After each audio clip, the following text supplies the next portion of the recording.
Greetings, everyone. Welcome to today's live stream. My name is Peter Salemi, and I hope everybody's having a wonderful day today.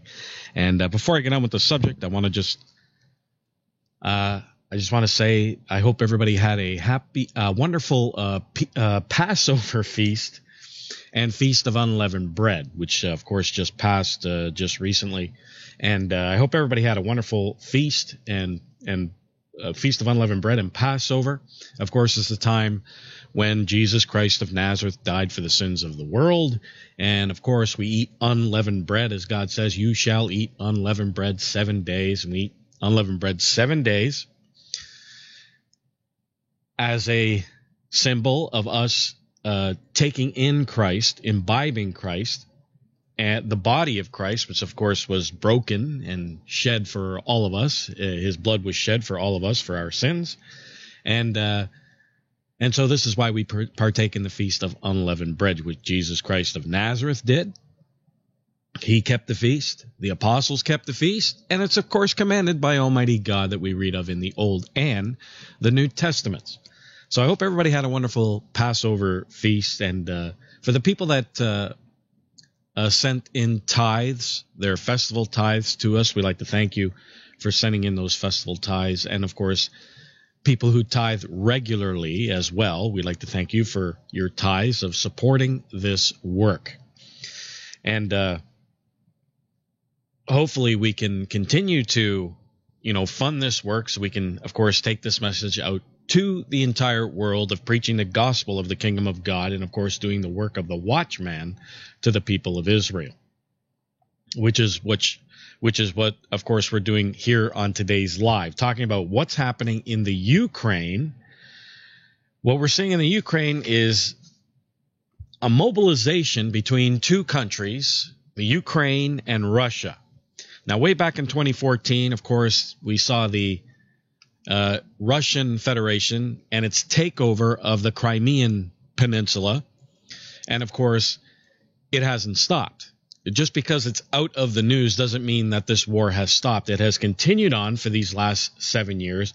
And now we're seeing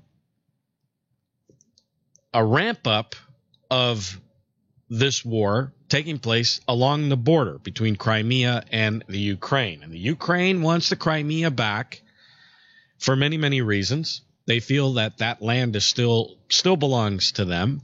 And not to mention that they lost 80% of their oil and gas resources when they lost the Crimea. And, of course, they want it back. And, of course, I'll read you a statement from the leader of the Ukraine saying that they want it back. Now, I want to show you this clip just to show you what's going on in the Ukraine at the moment. Take a look at this clip.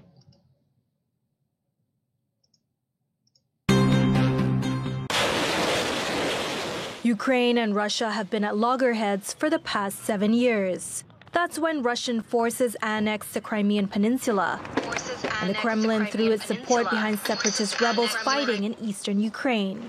Kiev puts the death toll from the conflict at 14,000. In recent weeks, there's been a spike in violence along the border, and the Pentagon is growing increasingly concerned following Russian troop movement in Crimea. We're concerned about recent escalations of Russian aggression in eastern Ukraine, including violations of the July 2020 ceasefire that led to the deaths of 4 Ukrainian soldiers on the 26th of March and the wounding of 2 others. Russia's destabilizing actions undermine the de-escalation intentions that had been achieved through an OSCE brokered agreement back in July of last year. The U.S. and its NATO allies don't recognize Russia's annexation of the Crimean Peninsula. And in response to the Russian troop buildup along the border, the U.S. military's European command has raised its watch level from possible crisis to potential imminent crisis, the highest level. The Kremlin, though, insists its actions are not hostile. No one needs to be concerned about it. It poses no threat to anyone. The Russian Federation is undertaking the necessary actions to ensure its border security. But Kiev says Moscow's actions are a threat to its security and accuses pro-Russian separatists of systematically violating a ceasefire amid rising tensions. Natasha Hussain, TRT World. All right, so that's basically what's going on right now, excuse me, in the Ukraine, in the Crimean Peninsula.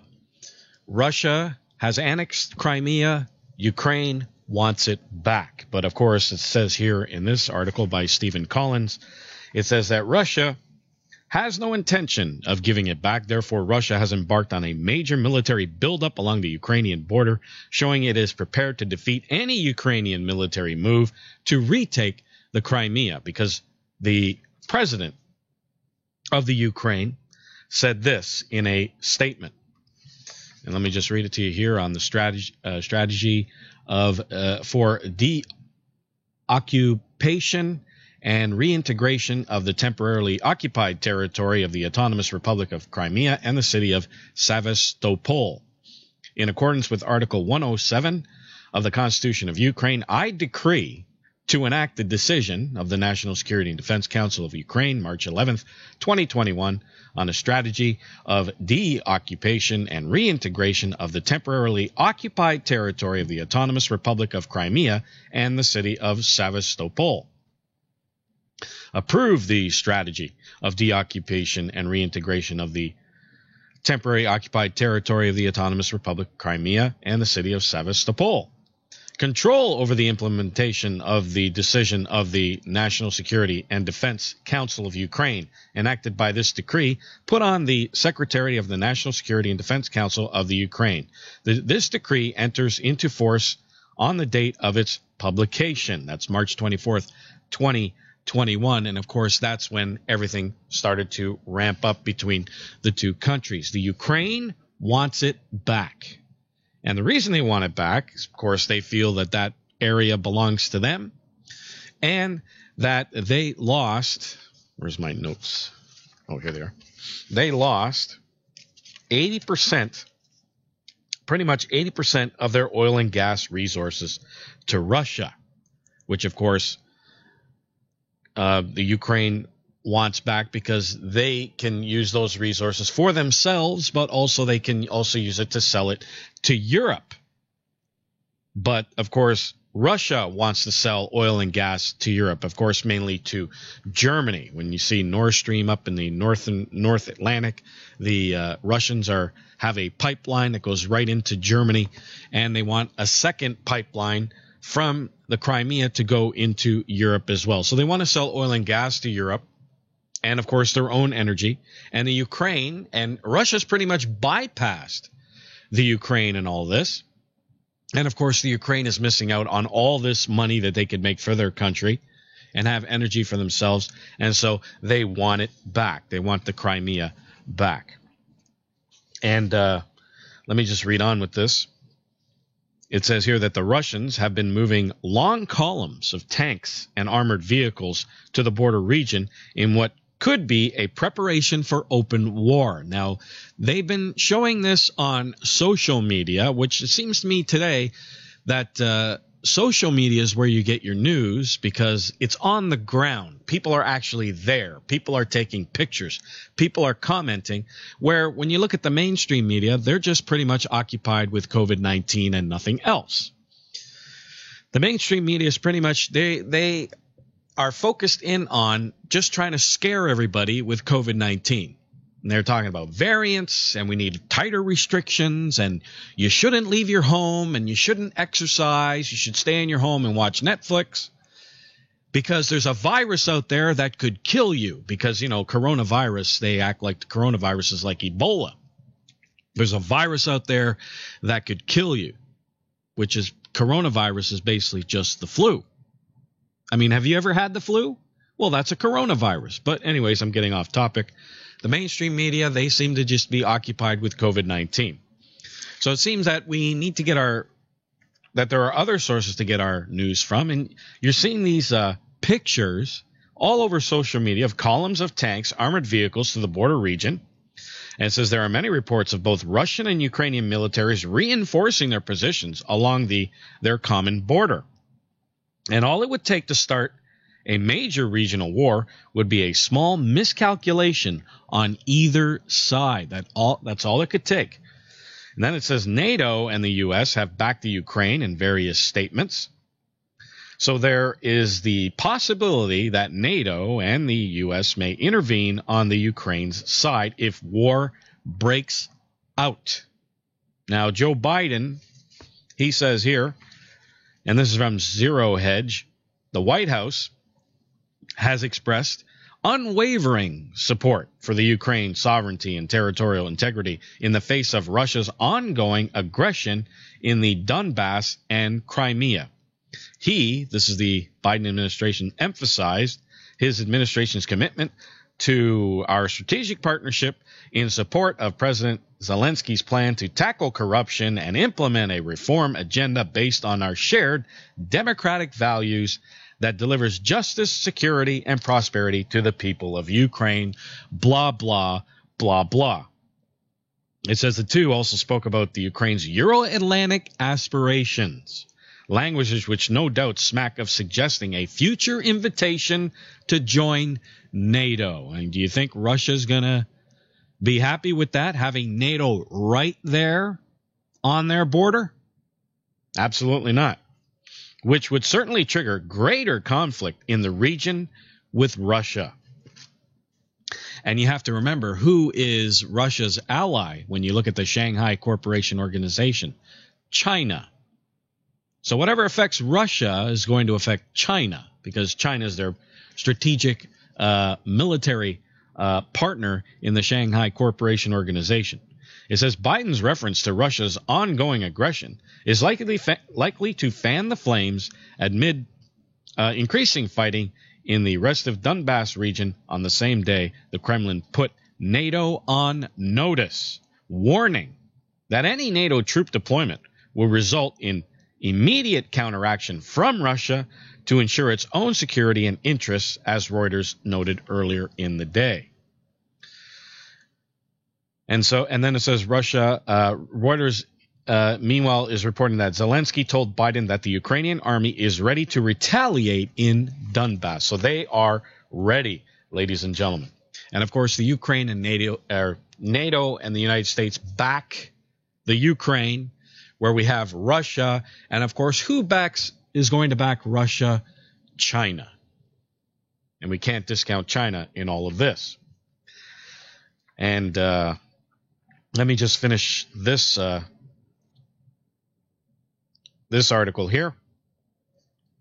NATO has backed the Ukraine in various statements, so there's a possibility that NATO and the U.S. may intervene in Russia's side if war breaks out. If this happens, the chance for a major global war becomes possible, and some observers fear a World War III could result from such a conflict.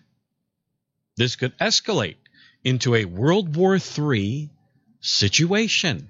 Can that happen? Well, it is prophesied to happen.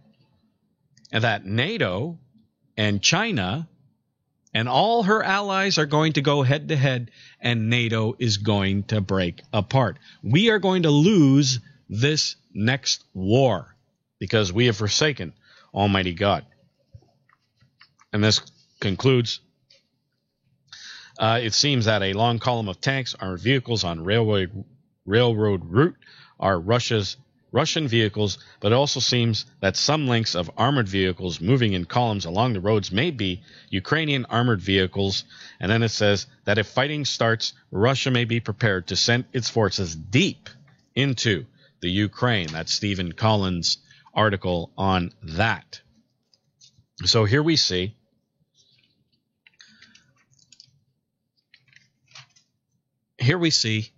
the United States backing and NATO backing the Ukraine.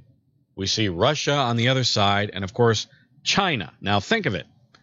No matter what NATO does, China will be involved somehow, because China has strategically placed itself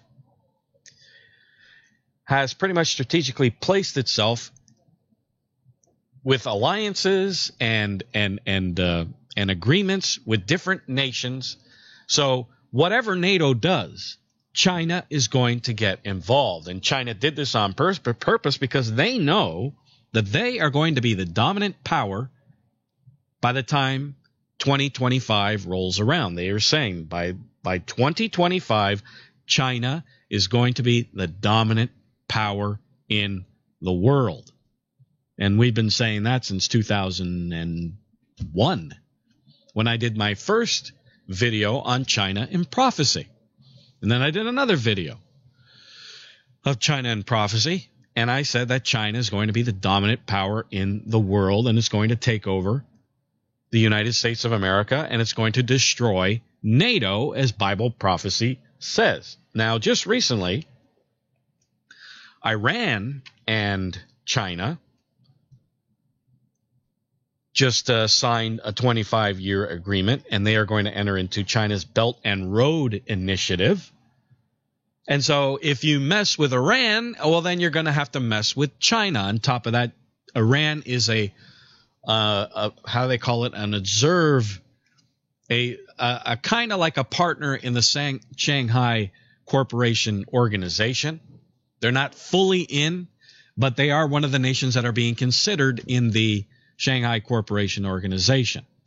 So they just strengthened ties. China just strengthened ties with Iran. So if you mess with Iran, you're going to mess with China. If you mess with Russia, you're going to mess with China. And Bible prophecy says that China and the United States are going to go to war, and the United States is going to lose this war. First, China is going to give NATO that deadly blow that's going to break up NATO, shatter it in pieces.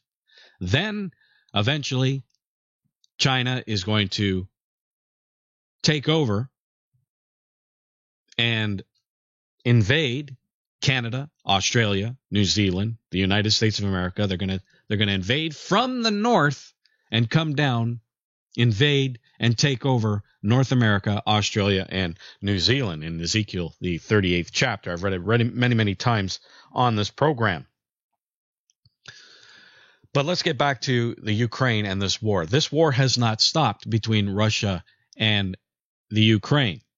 It's been going on for 7 years, and it's going to continue to go on, as we see in Bible prophecy. And Joe Biden isn't helping the situation at all by calling Putin a killer. Calls Putin a killer. How's that going to help? Well, that's not going to help.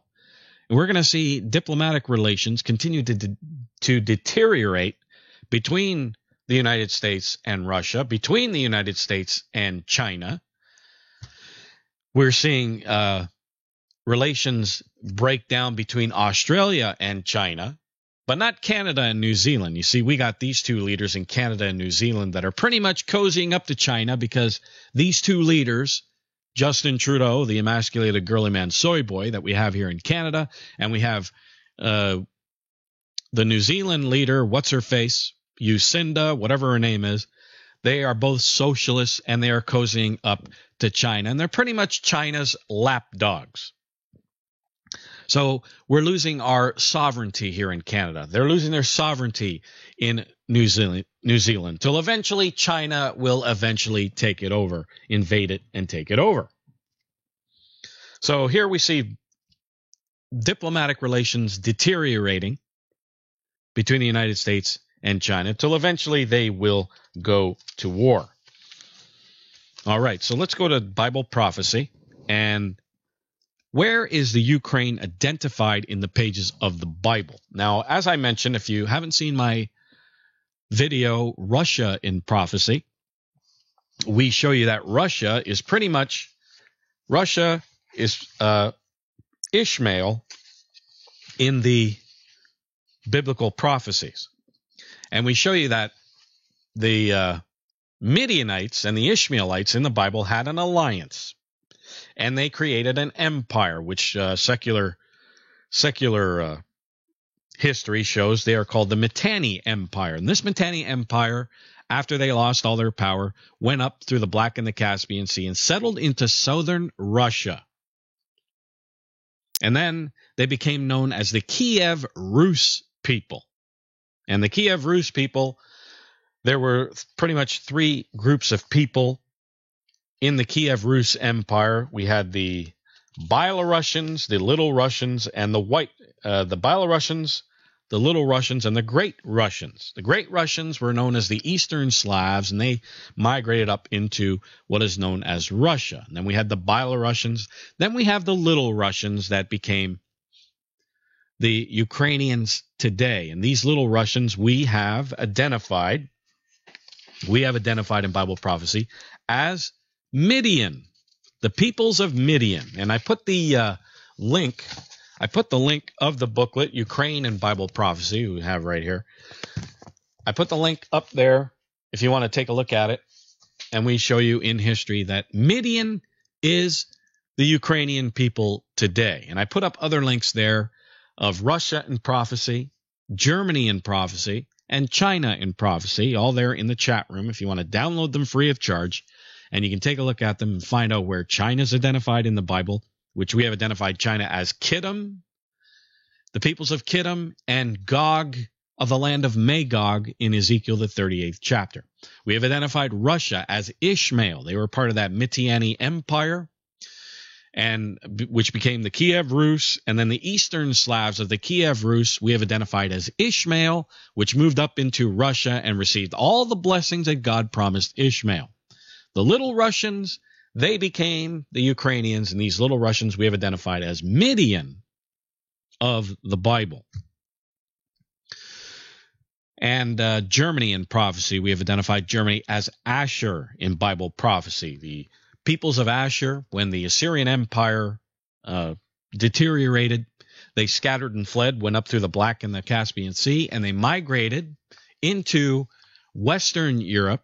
The Assyriani, the Halmani, the Chadi and these are the tribes of Assyria, moved into what we know today as Germany.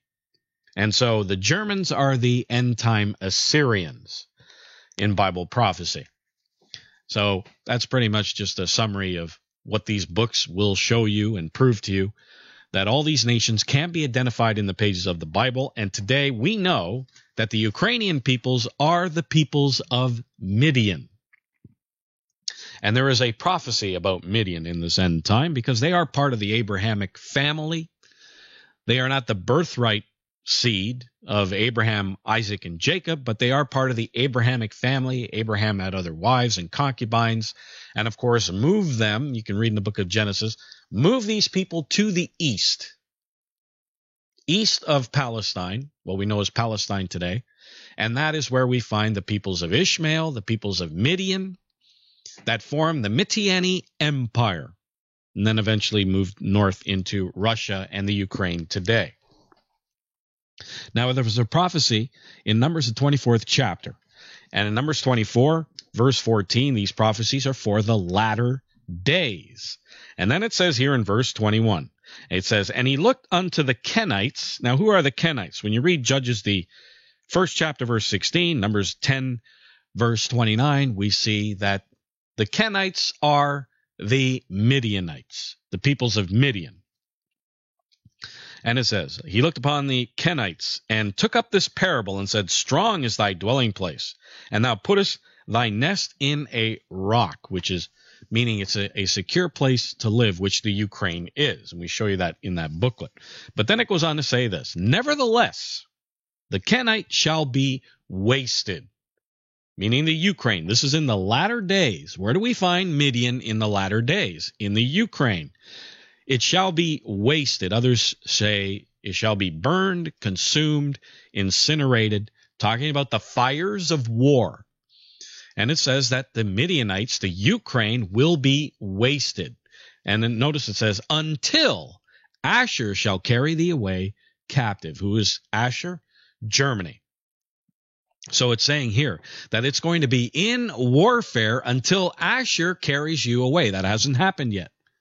Now, who is Asher in this end time? Germany. And it's talking about Asher carrying them away into captivity. Obviously, now we show you in the booklet Germany in Prophecy that Assyria is going to form what the Bible calls the beast of prophecy, that 10-nation combine, possibly called the United States of Europe. When NATO breaks apart, when the EU breaks apart, then comes the seventh and final head of that beast of prophecy. And it's going to be headed by Germany, Assyria. And we see prophecies, biblical prophecies about Assyria taking people into captivity. And which I'll show you in a minute. But it says, nevertheless, the Kenites shall be wasted until Ashur shall carry thee away captive. Now, other translations say, how long will it take until Ashur takes you hostage? That's from the International Standard Version, implying that the Ukraine will be so weak and feeble that it will take no time at all for Germany to take over that country.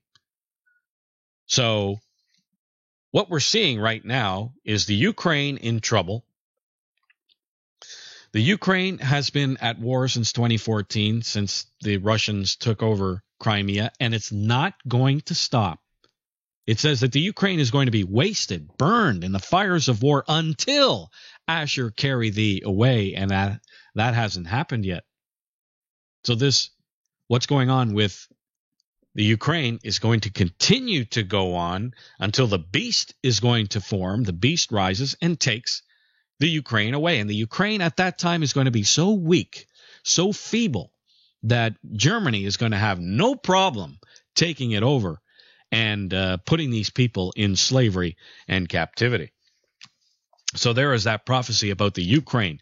This war that we're seeing is going to continue until the beast is going to take the Ukraine away. What you're witnessing right now is pretty much the end of the nation of the end of the nation of the Ukraine as we know it. And this is going to continue until the beast takes the Ukraine away. Now notice what it says here in Habakkuk, the first chapter. Here we see this is an end time prophecy. And God says this in Habakkuk 1 verse 6. It says, for lo, I will raise up the Chaldeans, that's the Babylonians. And of course, we know that the beast power at the end time, and this is an end time prophecy, we know that the beast at the end time is called Babylon. I will raise up the Chaldeans, that bitter and hasty nation, which shall march through the breadth of the land to possess the dwelling places that are not there. So they're going to attack other nations, and they're going to occupy them, and of course put them into slavery and captivity. They are terrible and dreadful. Their judgment and their dignity shall proceed of themselves. Their horses are swifter than leopards, and are more fierce than the evening wolves. And their horsemen shall spread themselves, and their horsemen shall come from far. They shall fly as the eagle that hasteth to eat. So God saying here, this is a fierce army, swift, hungry to take over other nations and to control them. And then it says in verse 9, and they shall come all for violence. So this is what they're doing. It's all for violence. Their faces shall sup up as the east wind, and they shall gather the captivity as the sand. So notice they are gathering up the captivity. They're gathering up captives. They're taking over their nations, gathering up their captives, and of course, enslaving them. And then it says, verse 10, and they shall scoff at the kings, and the princes shall be a scorn unto them. And they shall deride every stronghold, for they shall heap dust and take it. So they're going to just go in and take over nations. And this is talking about the same prophecy of Assyria in Isaiah, the 10th chapter. Isaiah 10. Go there right quickly. Isaiah 10.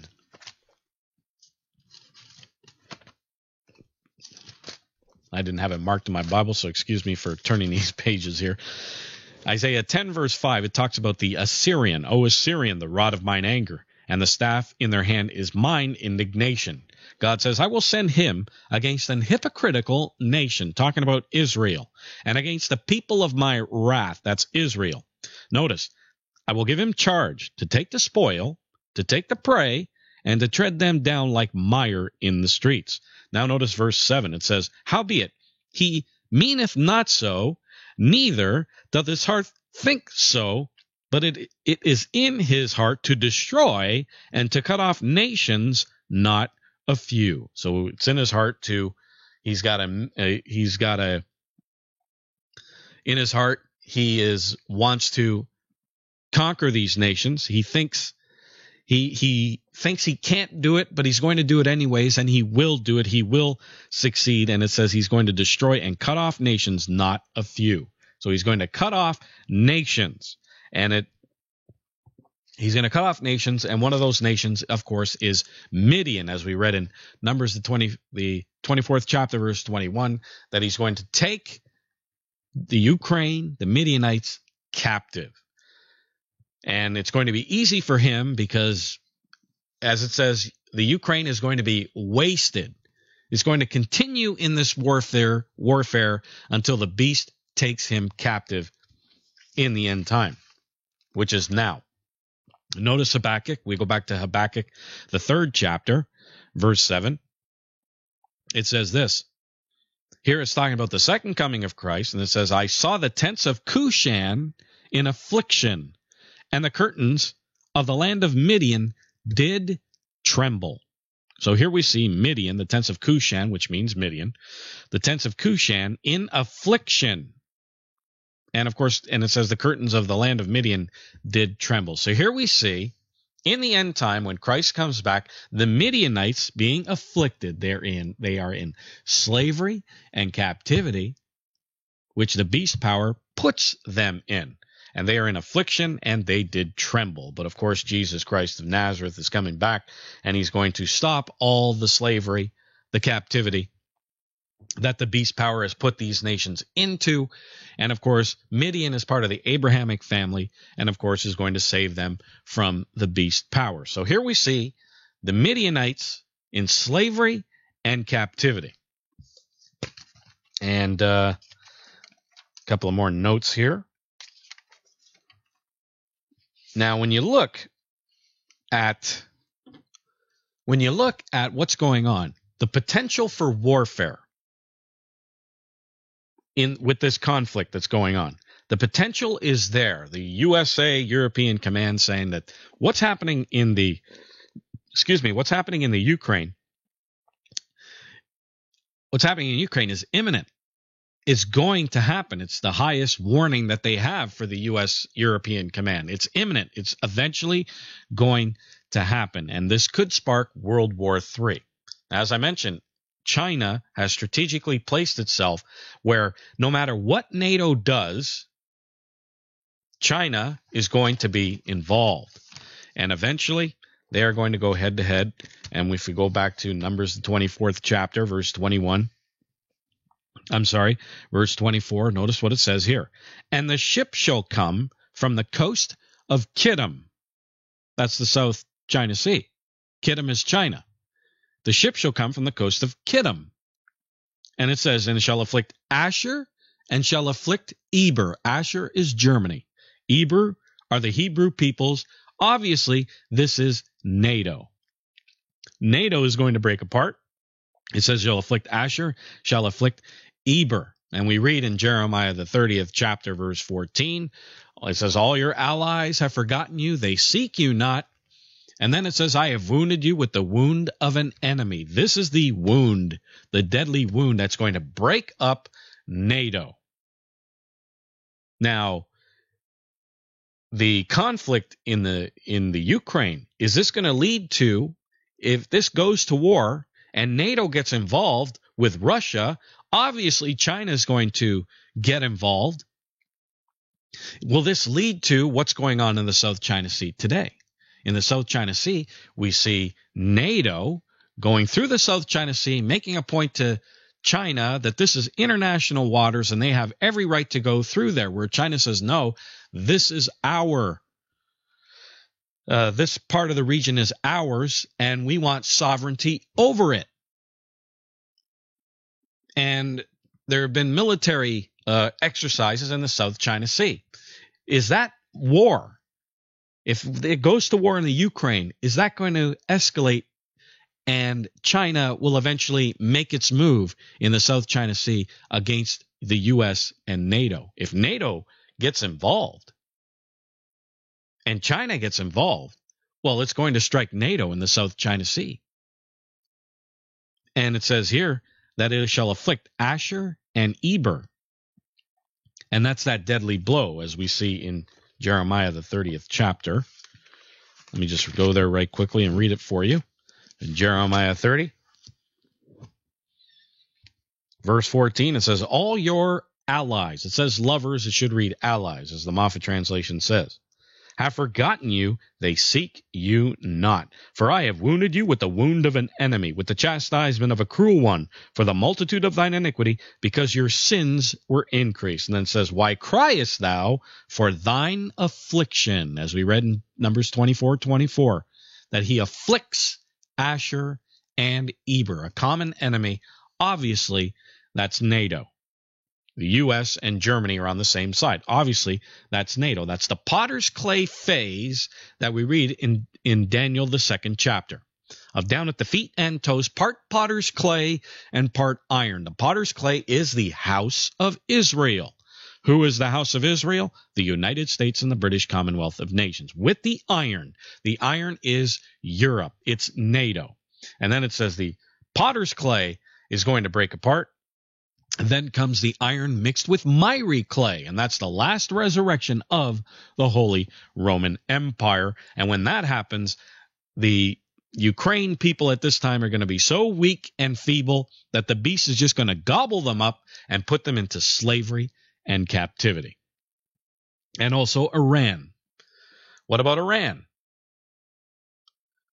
We see in Daniel, the 11th chapter, verse 44 and 45, the king of the north, which is the president of the United States. Everybody knows this by now on this channel, that the president of the United States is the king of the north of Daniel, the 11th chapter. And then it says in verse 45, he shall plant the tabernacles of his palace between the seas and in the glorious holy mountain. That's military occupation of the Israelis there. The U.S. and NATO are going to occupy Israel because of tidings, verse 44, out of the east and out of the north. And we proved to you in our booklet, Middle Eastern Prophecy. Maybe I should put that up as well. Middle Eastern Prophecy. Let me just go to it right quickly. Here it is. Middle Eastern Prophecy. Put it in the chat room there for you. There it is. Did it go through? Yeah. Middle Eastern Prophecy. We show you that the president is the king of the north, and tidings out of the east and out of the north is Iran. That is going to trouble the United States. And when it says, when you see military occupation of Israel, it says he shall come to his end, and none shall help him. NATO is going to break apart. Are they going to occupy Israel? They're going to occupy Israel because of threats from Iran. And if you mess with Iran, guess what? You're going to mess with China. And if you mess with China, China is going to give that deadly blow to the U.S. and NATO in the South China Sea, where they are right now, ladies and gentlemen, right now. And China doesn't want them there.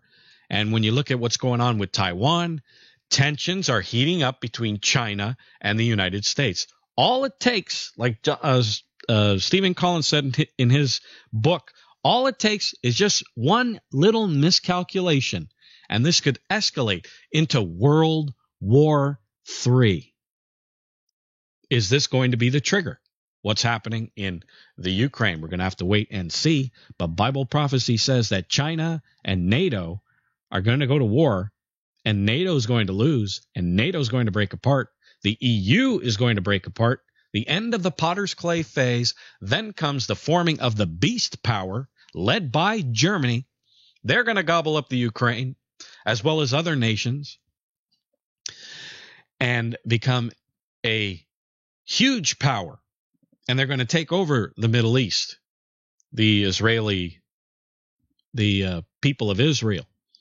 They're going to take over the Middle East, and they're going to set the Pope in the temple of God, showing himself that he is God. And when that happens, then comes the great tribulation, the time of Jacob's trouble, where European Israel is going to be subjugated.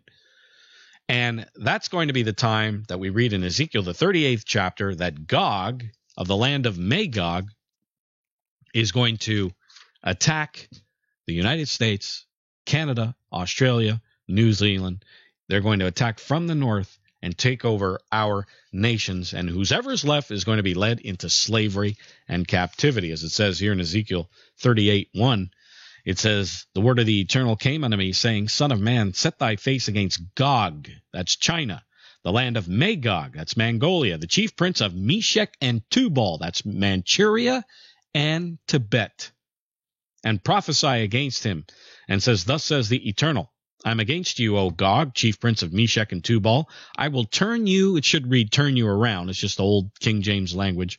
I will turn you around and put hooks into your jaws, and I will bring you forth.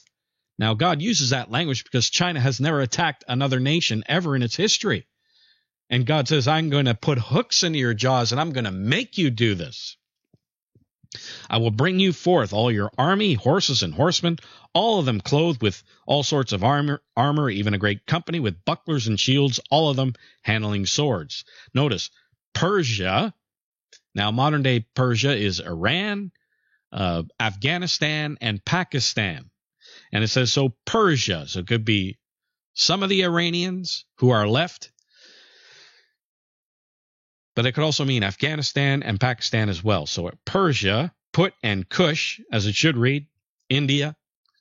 And it says all of them with shield and helmet, Gomer, and that's Cambodia and all his bands, the house of Tagarma, which is Central Asia, of the north quarters, all his bands and many people with you. And then it says, be prepared and prepare thyself, thou and all thy company and all that are assembled unto you, a huge assembly of nations. And, of course, they have created the Shanghai Cooperation Organization. They call that the NATO of the East. And be thou a guard unto them, meaning that they are the leader. China is the leader of this huge assembly of nations. And it says, after many days you shall be visited. In the latter years thou shalt come into the land, or as it should read, nation, it's the same word, into the nation, notice, that is brought back from the sword and is gathered out of many people. What is the nation that calls itself e pluribus unum?